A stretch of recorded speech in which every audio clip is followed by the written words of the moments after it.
in Sandton. Its members are threatening to boycott all American products in the US if the US fails to lift sanctions against Venezuela and allow the country to manage its own affairs. Venezuela has been in turmoil following the recent elections that saw Nicolas Majuro clinch his second term as president. In response, the US threw its lot in with the leader of the opposition, Juan Guaido, who swore himself in as interim president.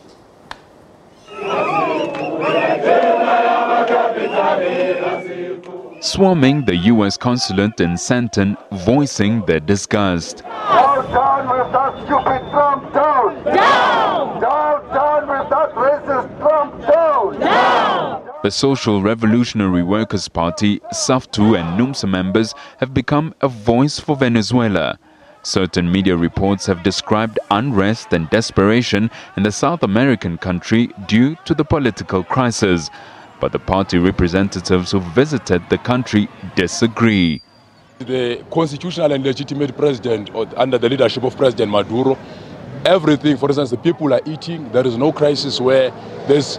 Because what they said in the media, before we went there, what we were seeing on our phones and stuff like that was that people are hungry.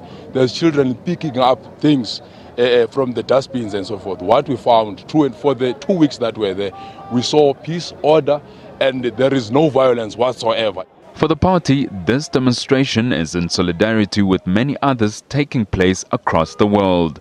As members of the working class, we have made a commitment, us being here today. This is a global day of solidarity. So it's not just South Africans and SRWP and NUMSA and United Front that are out here.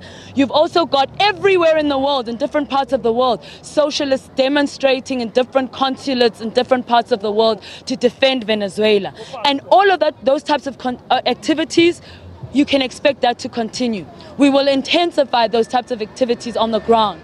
After emerging from the consulate, party leaders appeared disappointed.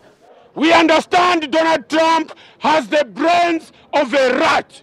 He needs 2 weeks to understand what we want. After 2 weeks, we will contact the person in charge of the United States mission in South Africa, failing which everything we said we would do, we will do.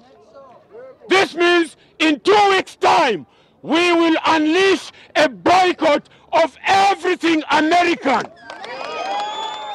While the US has pulled out its remaining diplomats from Venezuela, it remains set on removing the sitting president. But for some, the US has a hidden agenda. Juan Guaido is an interloper, he's a puppet, he's being imposed against the will of the majority, I might add, onto the people of Venezuela, because it's very obvious that what America's agenda here is that they want to access Venezuela's oil. And the only way they can legitimately do so is to destroy the socialist government of Nicolas Majuro and replace it with one of their lackeys in the form of Juan Guaido. The party has also praised the South African government's vote against a US resolution to back Guaido. The unions and parties say they will return to Sandton in 2 weeks for a response. Nicolas Majuro, SABC News, Johannesburg.